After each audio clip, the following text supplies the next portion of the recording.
Good morning mga lods. Narito tayo sa pier ng Batangas. Ayun, malapit na umalis to. Alas mga 7 AM ang alis ito. Going to Mindoro. Pauwi na ulit tayo at matiwasay naman nakarating na sa Japan si Ma'am Benny Chan, ang ating mabait na sponsor. Of course, dito ay babalik na uli ng Mindoro.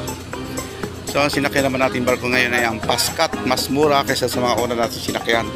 Yung una natin sinakyan ay 3,000 plus. So ngayon ay 2,006 lamang. Shoutout po sa lahat yan. Ayan. Ito, malaki ito. Malaking barko. Puro tracking. So ito lang yung passenger niya. Tsaka yung aircon sa baba. Ito naman isa light ferry.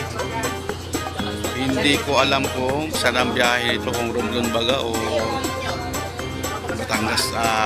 Sorry. Baka Romblon o Occidental. So yan.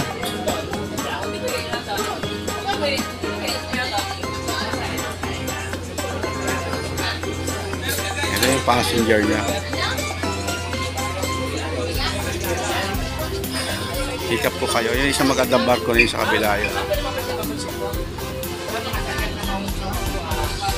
Ganyan po yung mga tracking, yung ating sasakyan natin sa gitna ng aking tutulungan, naka-safety sa bubong.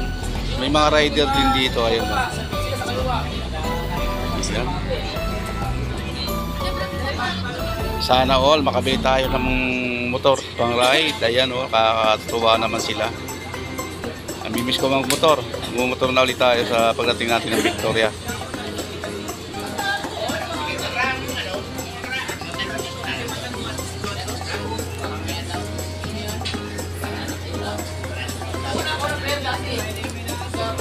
Alright, hanggang dito na lamang. Update ko ulit kayo mamaya. Bye bye!